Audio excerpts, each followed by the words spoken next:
नमस्कार साथियों, राजवीर देसवाल। आज आपको एक बहुत ही मज़ेदार यात्रा पे अपने साथ लिए चलता हूँ।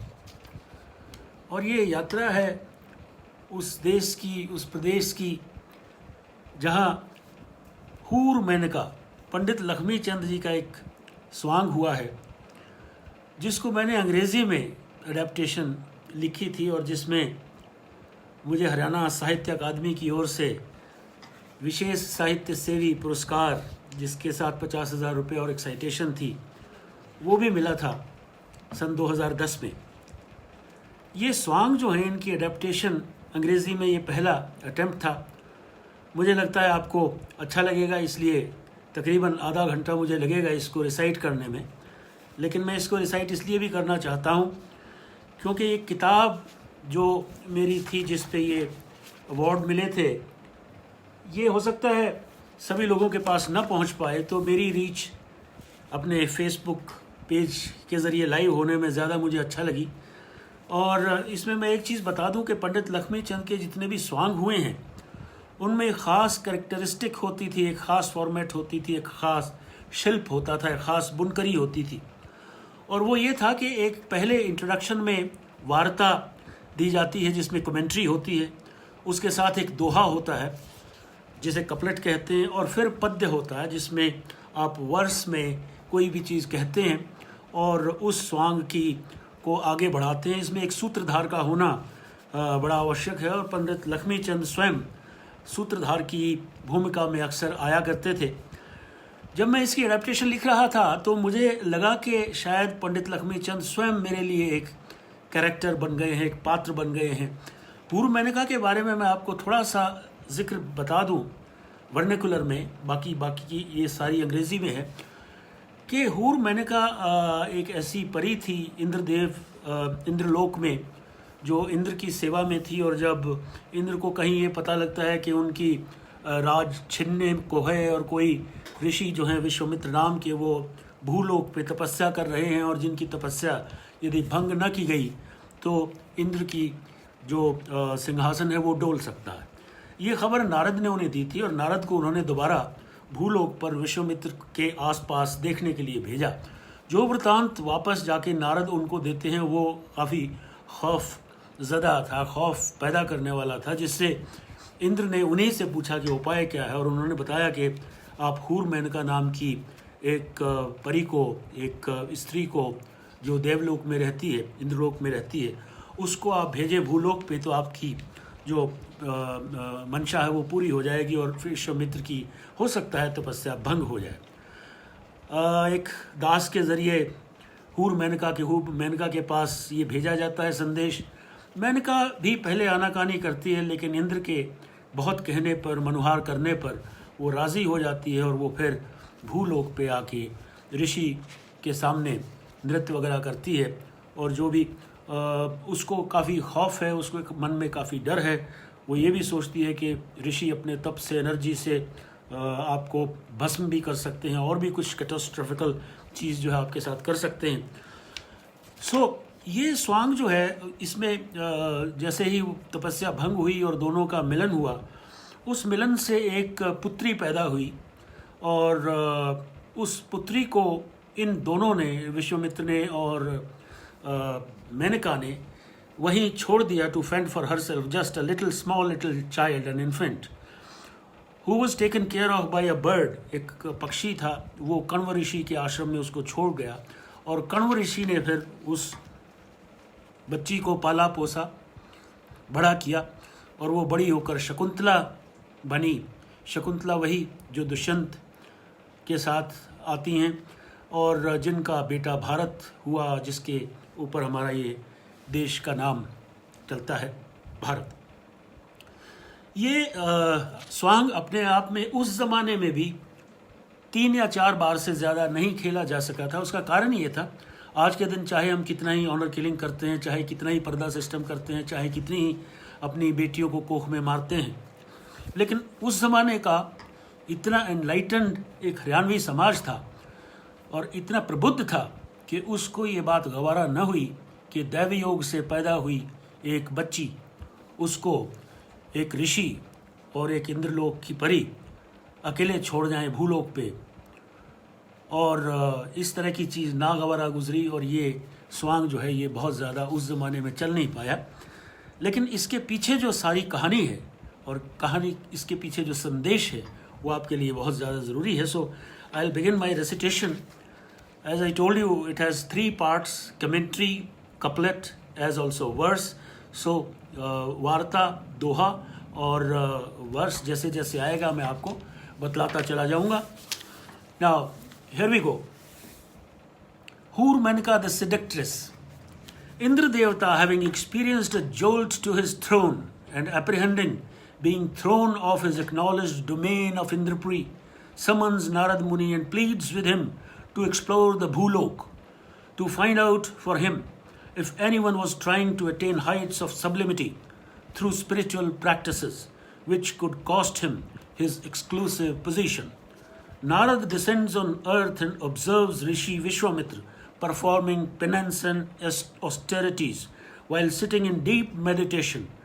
He reverts back to Swargalok to inform the already apprehensive and uncomfortable Indra, saying, now this was the Varta, this was the commentary. Now we'll follow the verse. This is Narad telling Indra Devata, let me, O Indra, tell you, Vishwamitra is eagerly and covetously eyeing your throne, performs vigorous austerities down on earth, has taken a pledge, sits in deep meditation, fears none, not even the gods, is resolved to harrow and torment you, singing hymns continually, doing penance with a pious heart, is determined to deserve your crown, not intimidated by the prowess of even Brahma, Vishnu and Shiva. None can stop him with force, vigor or might, is confident, will conquer you and seize your Indralok, even enslave you. Making your wife sit at his feet, O Indra, he sits in the woods in deep trance, in hypnotic state, sees all but speaks nothing. For long he sits stock still and frozen. Undisturbed, unmoved, termites have made their hills around him, distracting him, will invite destruction at his hands by burning, witnessing the sage so lost in penance. I too burn of jealousy within me. He has thus added years to his life. O King of the gods, his end seems nowhere in sight. Propensity of his practicing ascetic austerities makes me shudder. I am frightened, intimidated too. O Lord, once watching the sages shipping into mesmeric trance, I went close to him. He has sure made up his mind to seize your gleaming crown, observing penance and severities. Vishwamitra has acquired prowess, though through yoga, to even shake the earth off its axis. Pray you don't discount him. All you need to defeat him is to defeat him and not remain reassured of being the king of Indrapuri yourself. Pray, should you fail to take on Vishwamitra, he will soon rob you of your kingdom. Lakshmi Chand describes Narad as saying. ये सारी जो व्याख्यान है ये नारद ऋषि जो है इंद्र को जाके बताते हैं, और उसके बाद इंद्र का क्या रिएक्शन होता है ये देखिए। On being told about Vishwamitra, this is again commentary, वार्ता चल रही है। Vishwamitra is designed to stake claims to his own domination over the heavens by practicing dhyan, bhajan and tap. Indra becomes restless and looks up to Narad to suggest him ways to distract Vishwamitra in his plans and save his kingdom, saying, again the verse begins, वार्ता फिर शुरू हो जाती है। Most knowledgeable, O Narad, most revered too, you are, give me your counsel. For mind may turn out to be a hollow claim. Your knowledge is my strength. What my doings may not deliver, your Gyan will. I fail the strength of his commitment and dedication, nor do I match him in devotion. Vishwamitra is a celibate, not given to fleshy pleasures. Pity and righteousness are his assets. Save me, O wise man, O wise one, for you are the only one who can devise ways and means of his distraction, and none should come to know of it. Right moves surely will succeed Vishwamitra's penances, incommensurable terms. Compassion created by him is like a mighty wave to take on. Displeasing him one cannot afford. I am baffled, not being able to know how to go about it. For if the sage is enraged, he will let loose destruction in a moment. Let me see who all are there. Thank you very much, Vandana Tripathi, Mandeep McCall, Vikas Mehta, Neetu Singh, Kamlesh Rana, Sarita Elawat, Vishub Deepak Trikha, Mandeep McCall, Sahil Vaid. Okay, let's see more will join. I come back to the Varta again. Not the Varta, yes, commentary. Lakshmi Chand invoking his Guru Man Singh. Now this is a Doha. Man Singh says, Indra is apprehensive of his reputation being brought down in the eyes of other devatas. This was in Haryanvi. Besieged by Indra to advise him in his endeavor to save kingdom of heavens, Narad Muni has the fairy by the name Menaka in his mind, whose beauty, charm, and blandishments could win over any male around. In giving in to her seduction skills, he considered Menaka to be able to distract the mind of Vishwamitra and thus disturbing him in his meditation. His claims to Indrapuri would be stalled. Narad thus replies. Now begins the verse. ये नारद का जवाब है. I had been thinking whole night but couldn't decide on my plans other than employing Menaka, who only can distract the sage with her fairy-like charms. Jaded and bedecked, Menaka in her makeup looks shapely, stunning, dazzling, a fairy elf and sprightly. She looks gorgeous with those black-lined eyes. Menaka, if she sings and dances near the sage's hut,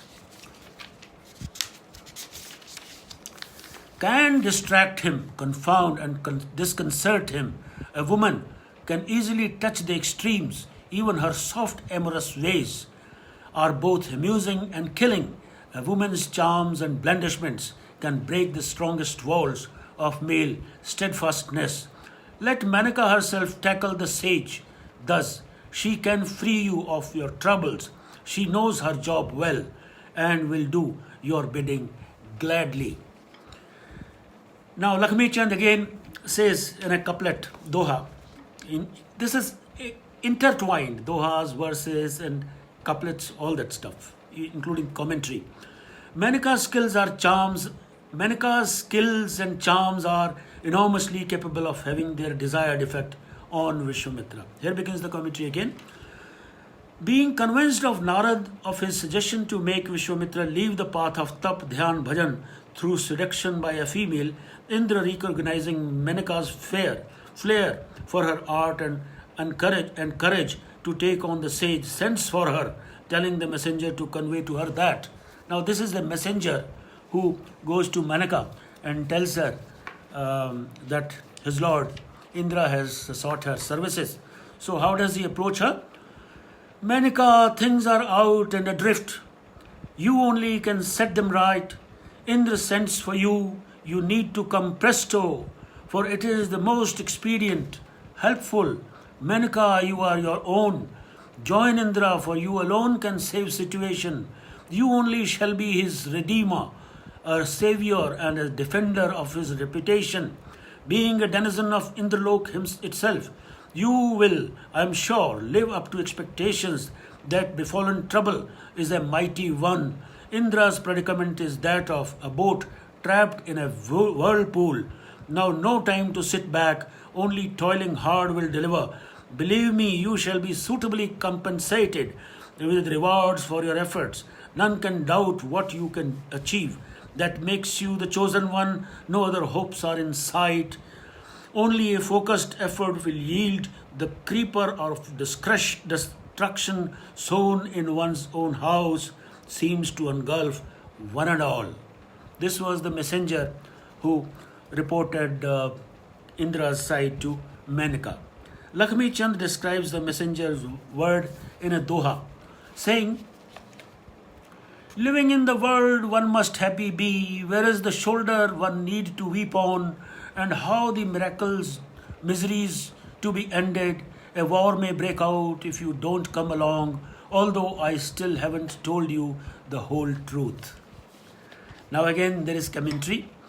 Having heard about Indra's plight from the messenger, Menaka is convinced that her master is in real trouble and decides to approach him to render her help as solicited. She appears before Indra and says, now this is Menaka playing her part before Indra. What gloom has befallen your mighty court? What makes you so colorless, so ashen? Tell me the truth, O Lord. Unload your chest before me. Tell me what is troubling your mind. Also tell me the purpose of my summoning. Take me for my words.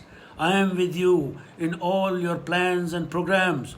I have never been away from you, O Lord, and I offer my entire self to you. With folded hands, I have always done your bidding since my birth. I have been with you.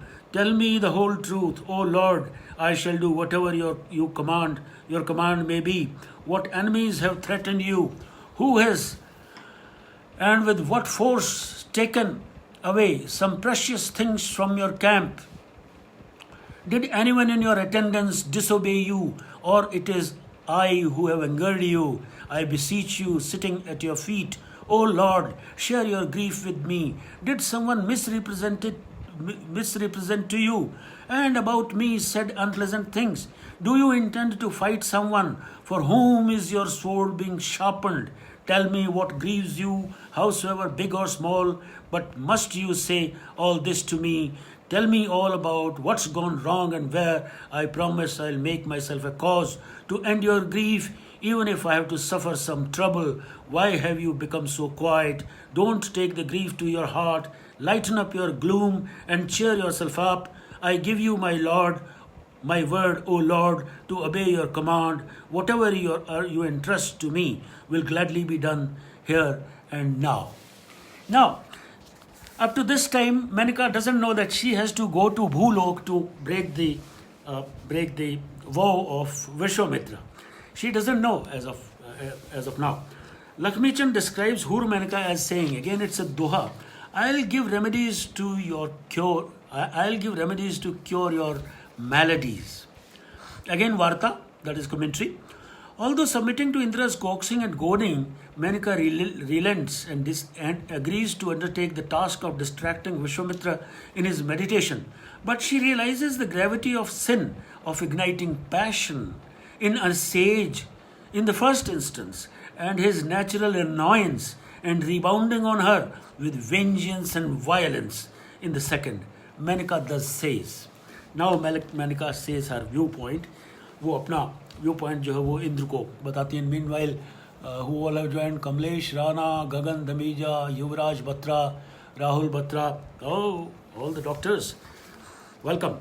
So here is what Hur Menaka tells Indra. A dilemma you pushed me in, a vapid job to undertake. Oh, the Rishi's grace and austerities, not aware, is there anyone? I may take the plunge though, but my act will sure embarrass me, this I know. Faced with the Rishi's endless penance, my confidence crumbles, I feel meek and timid.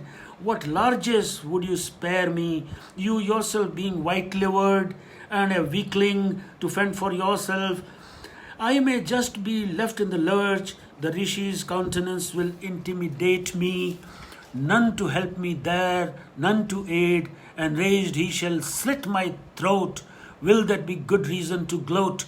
With propensity of the thunder, he resolves echo, I wonder. Flowers of your heart may blossom though, but at what cost, I question. You yourself need to go deeper, realizing the truth within. Explore by deep penance, secrets of problem tackling. Now, again, Hur Menaka tries to dissuade Indra and tells him that he can, in his own way, tackle the problem and not push her in because she is feeling intimidated.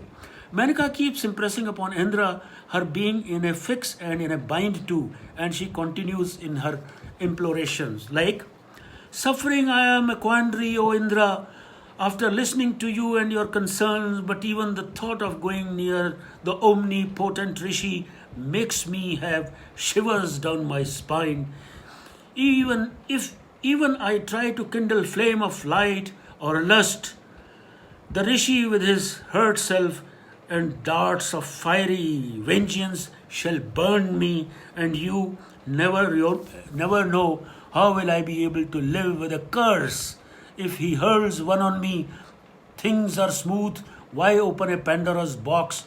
And it may not be worth to make a pious soul deter his resolve, that too of dharma, through bhajan and dhyan.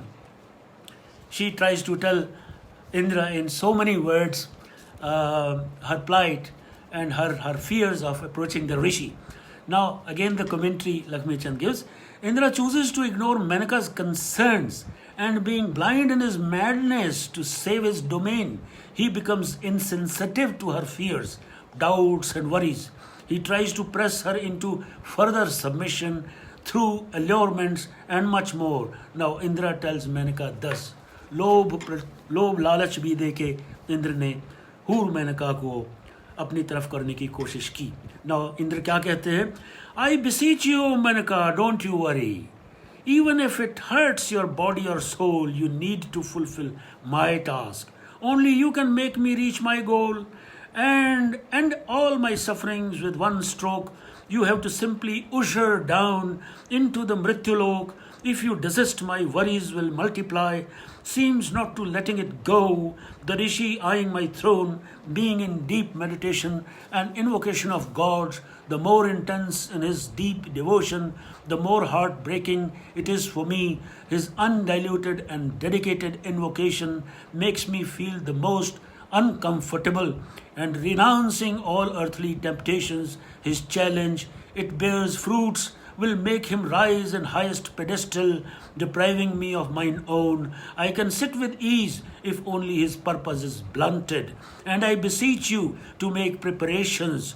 With your art, I know for sure you can deviate him in his resolve and give up his meditation and stumble down to surrender to the magic of your beautiful eyes, when you will have the accompanying god of love and lust, Kamadev, arouse in him fire, passion, and desire.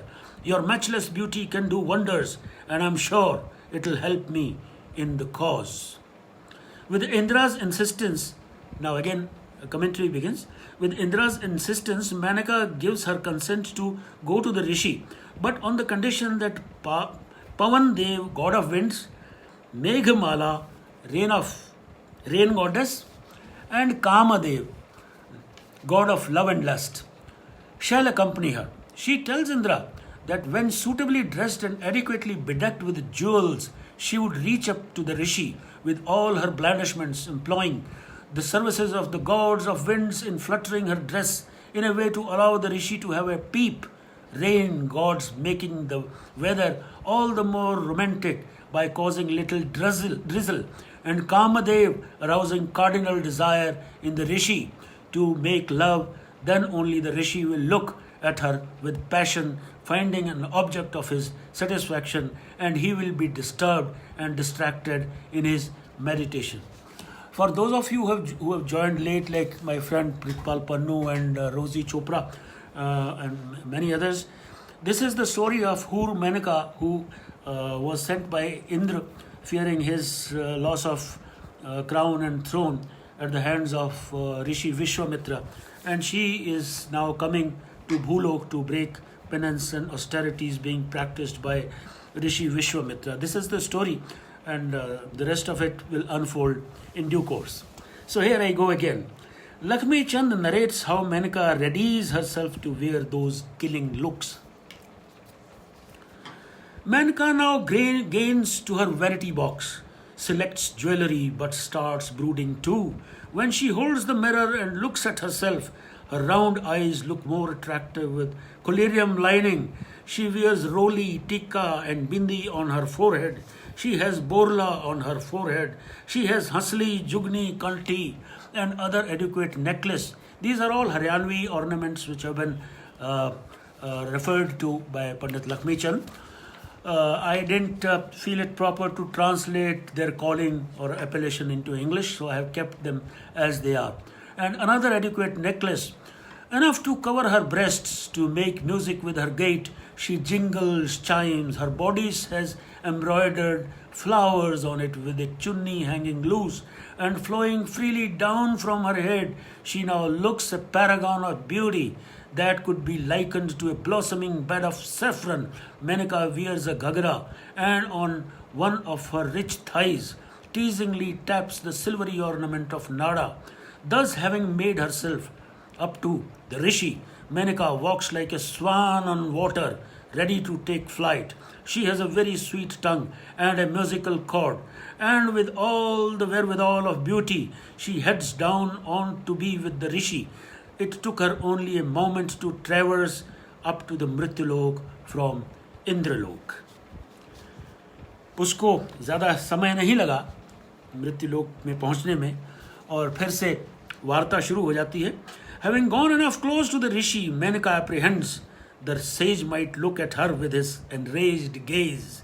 But at the same time, she is also aware of Indra's not being happy if the task was not undertaken. She begins her work, Lakshmi Chand describes. Finding herself near the rishi, Menaka realizes how difficult and sinful would it be for her to trap the one who is all the time engrossed in his meditation.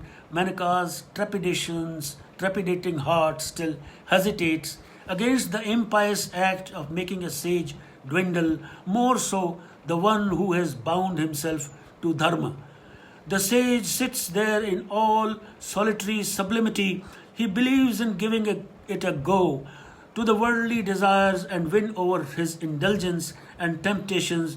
Menaka's mind now goes back to Indralok, and she for a while repents her coming to Mrityulok. At the same time, she also broods on not carrying out Indra's task, which will also make her go down in her own esteem. Now, once when Menaka is face to face with the rishi, and the rishi's persona, the way he was meditating, is so cast such an impact on Menaka that one more time she realizes that what she is doing is not good, and she broods of not going ahead with the thing. So Menaka broods, how will I attract his attention? Once I go near him, a look at me shall tempt him to get me. These captivating pair of my eyes will sure cast a spell on him, and watching me dance and sing, he shall instead turn all the concentration on me. Kamadev will excite him, lust shall wind him up, to turn his honor to dust. When he desires and seeks me, breaking his samadhi, I know I would then seduce him. O Meghmala, come and make the weather a little more romantic. O Pavanadev, come from behind and fluttering my clothes, let me hidden body to be seen, my hidden body to be seen. O Kamadev, you shoot off arrows of fire, of passion and love. This way I am going to trap the rishi, and I know he cannot turn his gaze away from me, being under my spell. Now Lakshmi Chand again says,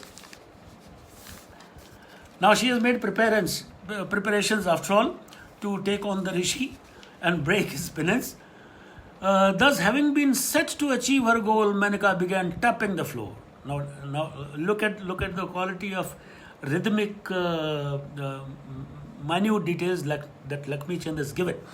Thus, having been set to achieve her goal, Menaka began tapping the floor.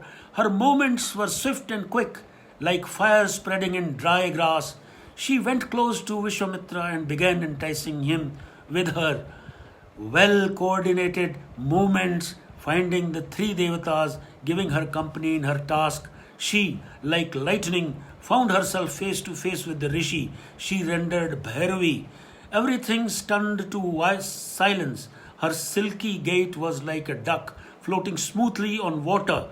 Her jingles made music with her precise measures.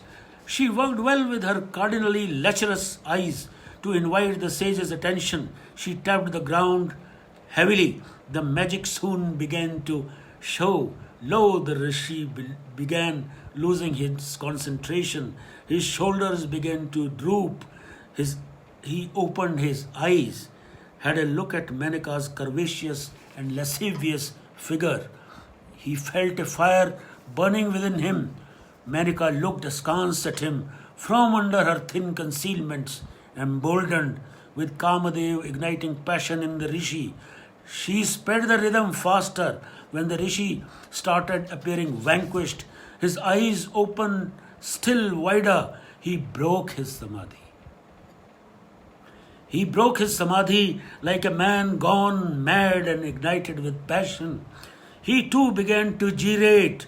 He too felt a lifting out of himself, thrilled and excited, lost control over himself, and began to ponder who could it be there in that pitch dark night, whose beauty saddened the moon and showed like lightning in the sky. Vishwamitra forgot all about Almighty, threw his rosary away. In Lakshmi Chand's words, वो वार्ता में ये आता है कि और उसने माला बगा दी. Mala Bagadi means the rosary which he had in his hands for counting beads और माला जपते थे, वो माला जैसे ही तपस्या भंग हुई तो उन्होंने माला फेंक दी. बगादी हरियाणवी में फेंक दी को बोलते हैं. Vishwamitra, having been distracted in his meditation and being alive to the charms and presence of the beauty, asks Menika. Now it is the Rishi now being face to face with Menika.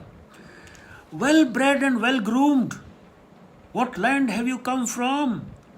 Where are you heading to? You seem to be speaking sense, appear to be goddess like. Who is your master? To have let you grow up in dark woods here. You look to be so nostalgic about your luxurious past, but you need to tell me all your miseries, including what food you eat in this jungle. Let me help you if I can.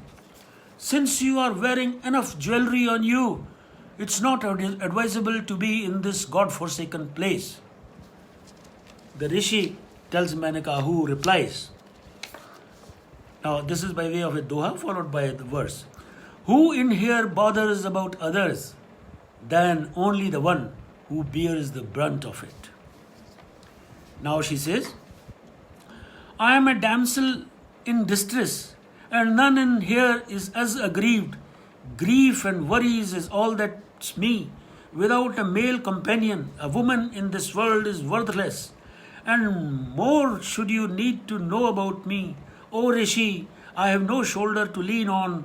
All alone am wandering in this jungle and am helpless. Thrown from heavens to this ephemeral world. Who is my benefactor? I don't really know. I am a destitute. My pain is privy only to me. None else can have a peek at it. I feel lost in this jungle of misfortune. I am not too happy to tell you all this either. But tell me, why do you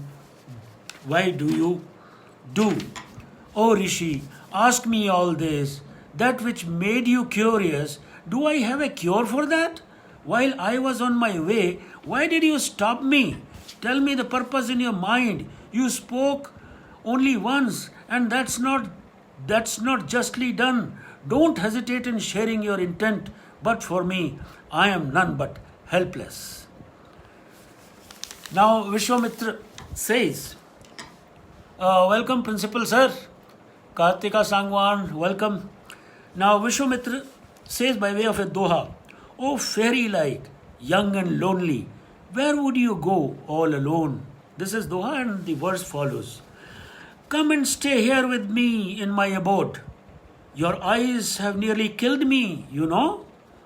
Your singing and dancing cast such a spell on me that I have lost all my control. Your blandishments stole away all my concentration and indulgence in prayer. Your beauty is so bewitching. And singing no less than the koel itself, what I saw was nothing less but a shining flame of passion in this void of wilderness. I couldn't help but give in to your charm. It's only a blessed man who sees such a beauty right before him. Now how do I put my heart back in meditation and austerity? I fail to figure out. Being made mad in love, almost moonstruck, I was impassioned to even throw away my rosary and clothes. I can take care of all your problems. I'll give you all that fulfills your desires, whether physical, materialistic, or coveted, if you be my wife. I'll be blessed to taste your familiar ways. What really I grudge you in you is your beauty. Wholesome, I want to own you as mine. You will have no domestic chores to perform. Being mine, you will be grateful to Almighty. You will have all the world at your command, but just keep smiling and talking to me. But even for a moment, you should not step out of my abode. I commit my life to you, and there shouldn't be anything more than one would want. Now the Rishi tells Menaka all this stuff, and Menaka replies, Now grant me audience, O Rishi, who knows you will turn me out by the dawn? Aren't you consumed with a desire to possess me? With your need fulfilled, will you not desert me? You may perhaps accuse me of gluttony and stealing. Remember, what one needs to account for are the acceptable norms. How could I know you won't wreak wrath on me? Being far below your wisdom and intellect, I have known the lovers to throw to winds all niceties. I have none else to look to here, and would not like to repent on my decision to give myself entirely to you forever. If you want to be my soulmate, don't then you leave me ever. I fear you should not raze to the ground our palace of love. I fear you leave me here in this jungle all alone. Now, Vishwamitra replies to her apprehensions, saying, Don't you please say things that hurt me. I'll take my life if you don't look at me but with love. This was by way of a doha, and now follows the verse. Comely, innocent, graceful, and enchanting, nature herself has indeed chiseled you. Wading through jungle alone, will you tell me the cause and state of your mind? Be it good or bad, of fairy par excellence, your bewitching beauty ensnares me, enthralls, nay, enslaves me. Look at that curvy white waist of yours. O God, why have you renounced your home? Under what compulsion? Tell me all. Where do you intend to go from here? Why not be part of my life? If you deny, what awaits you then is misery, affliction, and distress. Your gait, your bearing, your pace are so attractive that this raging storm of passion unhinges me in this ferocious wilderness. You pleasantly materialized into a wonder, a curiosity, a miracle, and won my heart and mind, nay, my whole being.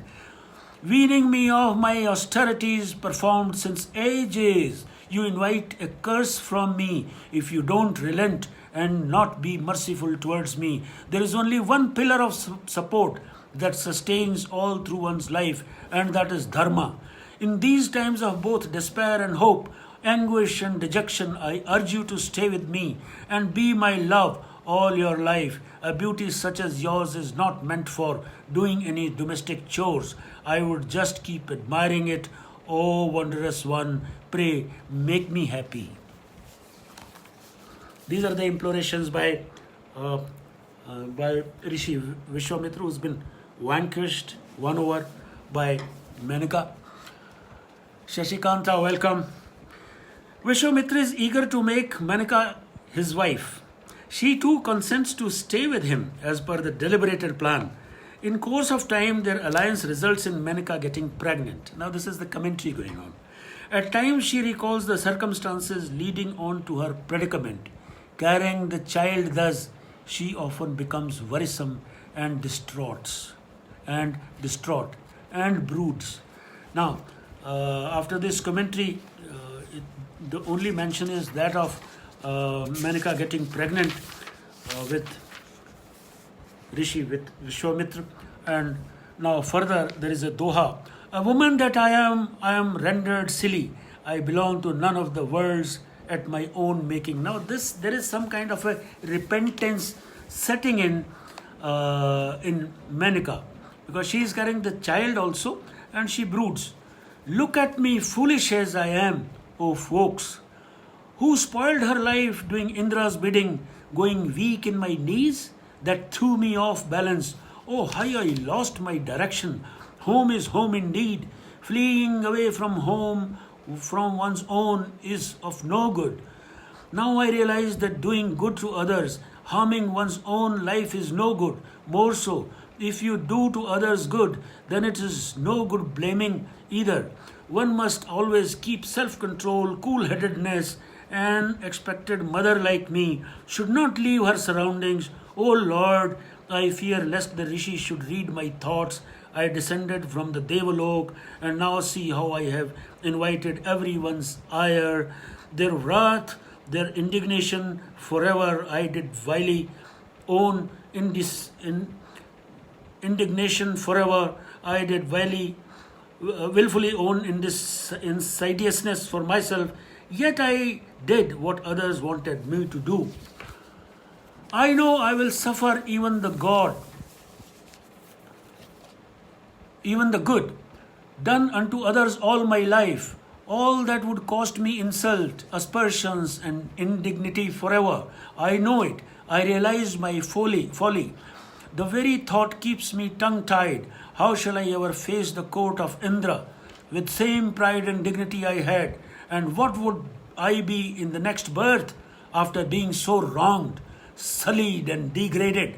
I know I will have to bear the blaming myself in such hard times, no way but to bear the Rishi's child. Even if I had decided to go away, now I can't, since I am carrying his baby. At Indra's bidding, I came from Devaloka. I grow pale while I recall his face, his stunned looks, ashen countenance. I doubled as a savior to the drowning Indra, while my own self is forever besmirched.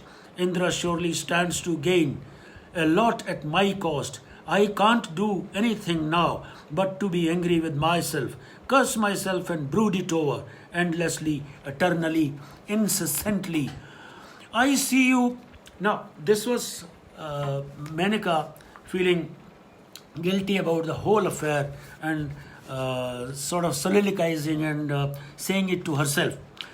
Now, Vishwamitra is a rishi. He finds out, he knows what is happening around, but he, reading her plight and knowing her plight, comes and talks to her. I see you lose color. You look careworn. What worry is taking the better of you? What is that you are lacking by being with me? Why you look so pale, melancholy, and agonized?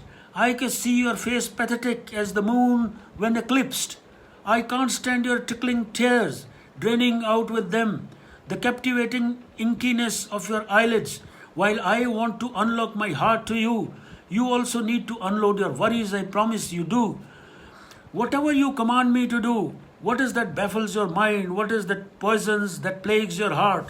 Tell me, oh, my sweet love.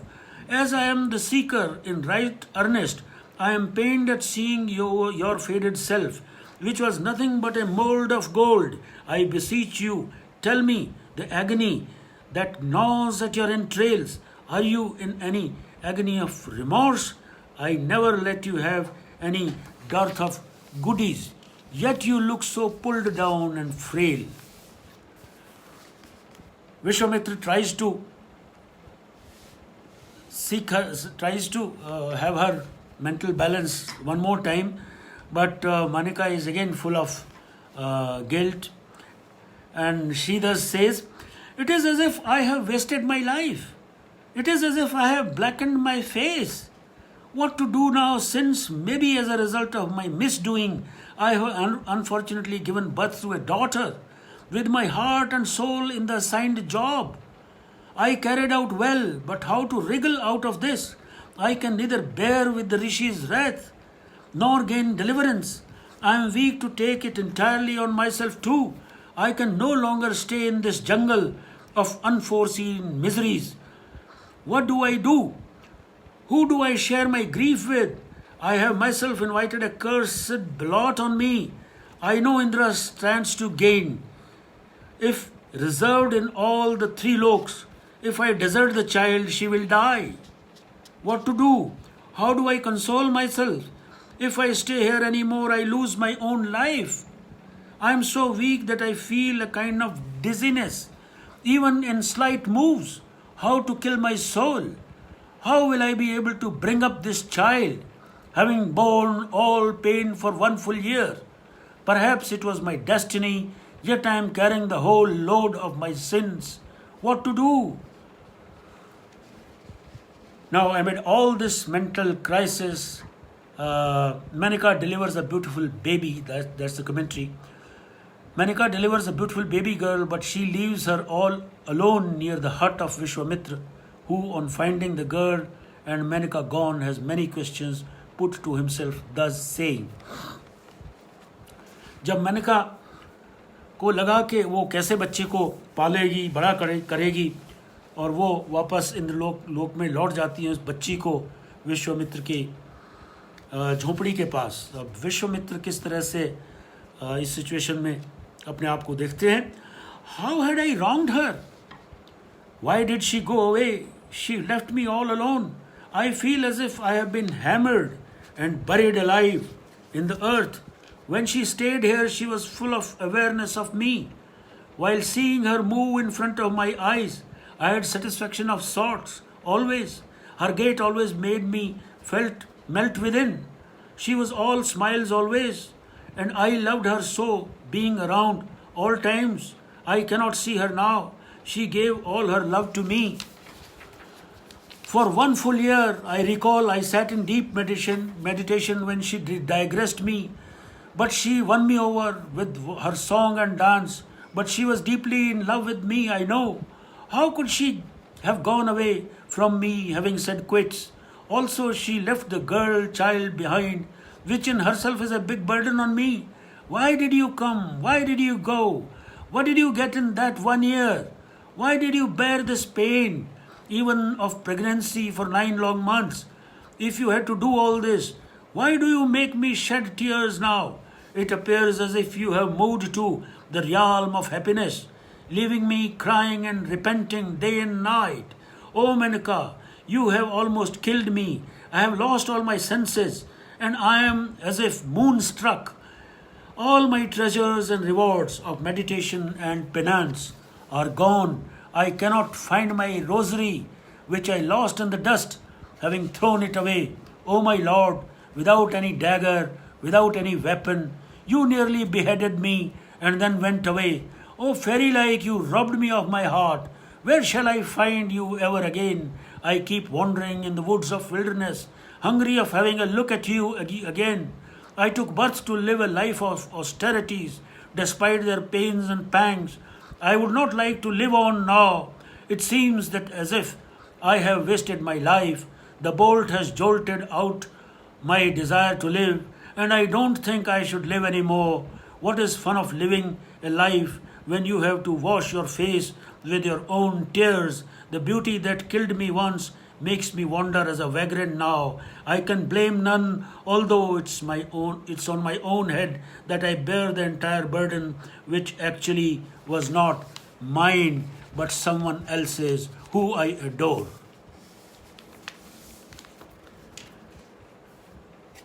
Manika joins Indra in his Indrapuri and reaching back his coat says, Manika मृत्युलोक को छोड़ के, अपनी बच्ची को छोड़ के, ऋषि विश्वामित्र को छोड़ के, तपस्या भंग करके, अपने बॉस इंद्र का हुक्म बजा के वापस उसकी कोर्ट में जब जाती हैं, तो वहाँ का जो डायलॉग है, 2-3 पेजेस और रह गए हैं, so kindly bear with me. Aranya Vashishtha Sethi, Lajpat Goyal, Nitin Mehta, welcome. Here we go. With the task undertaken flawlessly, you stand to acquire enormous gains, while I lost my soul. She's telling Indra. By breaking the path of righteousness, not being a pious woman with virtue anymore, I carried out what I promised, much against my will. I stayed in love with the Rishi, bore all heat and cold and sun on my body, and I am sad at having an eternal blot on me, though you tasked me with a freaky pursuit born out of your ill-weaved ambition and self-interest. I know your face was hanging in fire, till I agreed to do your bidding, and you promised to reward me immensely, adequately, vastly. Ah, now I stand before you like a fish out of water, while you are not yet showered the promised bounties on me. You know me in and out. Also, you know that I will never be unfair to you, nor will I ever cross you, neither will I ever be judged devious. Shilu Singh, welcome. Now Indra says, of all the fairies, you are the best in your beauty, as also intellect and humor. I command that from now on, all other fairies in my domain shall ever remain subservient and loyal and deferential to you. You have saved Indra's honor, and I am ever indebted to you for this, O Menaka. This was all the worst part, just a little bit of it is left. Now the situation is that the girl child has been abandoned. Vishwamitra has turned his back to the child. Menaka has reverted back to her Indralok domain. Commentary is there, taking pity at the baby girl. Shakunt Pakshi, a bird, picks her softly in its claws and leaves it near Rishi Kanwa's hermitage. Kanwa is overwhelmed to have the girl in his arms and decides to bring her up as his own daughter. Now, Rishi Kanwa, on finding and getting the girl child in his arms, says, a stone-hearted mother she would only be, who on conceiving and delivering the baby, abandoned her in this jungle wild, did not even have a motherly compassion in her heart to turn back and see. How shameful and cruel an act of severing one's own body part and strewing it like offal, useless and worthless, but still being a human one, she didn't realize the wretched one sure was a witch, had no respect for righteousness, values. What is the fault of the poor girl who took birth from such a heartless ma, though carried her for 9 months, was least sensitive, affable, and caring? I wish all well to the wronged soul. She may live a life full of bounties at the command of Mother Nature, while I commit myself to rearing her as a daughter, mine own. It appears to me that more than my own self, I love the girl. I'll see to it that no troubles, tragedies visit her. I will myself feed her well, like an indulgent father. I am blessed being afforded an opportunity to undertake such pious act of parenting a girl child. I am grateful to you, O Shakunt Pakshi, who kept her safe and sound, and I gave my beti the name as Shakuntala, after the name of the rescuer bird. Lakshmi Chand says, by way of a doha, that not only taking pity on someone almost makes his shining world pushed in darkness. Rishi Kanwa brings up Shakuntala, and on growing up she becomes the wife of Raja Dushyant. The couple have a son born unto them, after whose name our great country is named as Bharat. This was the Haryanvi song written, enacted by none other than the Shakespeare of Haryana, Pandit Lakshmi Chandji. I just gave an English adaptation to it because some time back it was felt that the Haryanvi literature, whatever it is, Punjabi literature is fairly rich, Punjabi folklore is fairly rich, and it has been documented as well.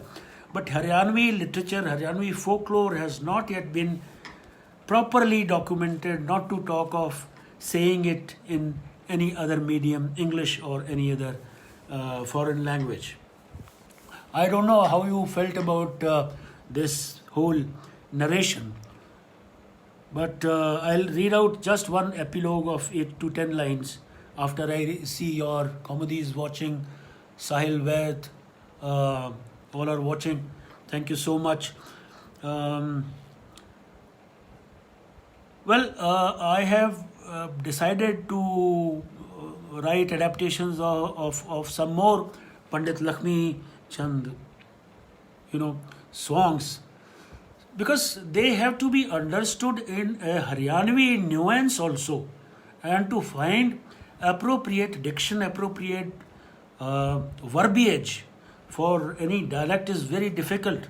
So what you have to do is, you cannot really translate the dialects, but you have to adapt them in a way that they become more engrossing and they are more comprehensible for people who do not know the dialect but would want to know the folklore, folk literature of a particular region. Now, this is the epilogue which I wrote after I had finished writing the adaptation of Hoor Menaka. Epilogue. The work began a year ago. Halfway through, I realized I need little bit to go slow.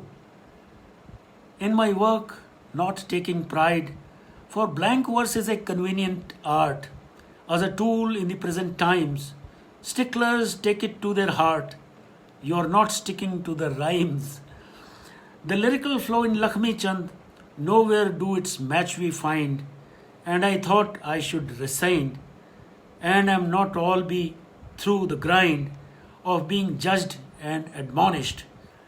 In literally little terms and sound intellect at the hands of those who pass as nourished, a scene but I thought I can construct in your hands is thus Hoor Menaka by Lakshmi Chand, famously Dada Ka.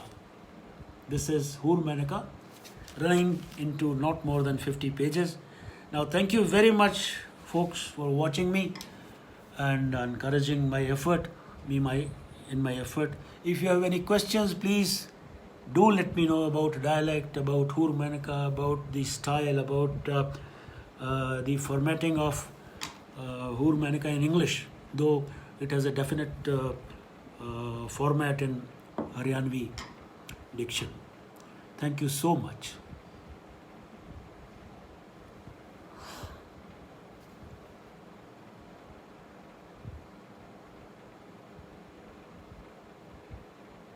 So finally, thanks.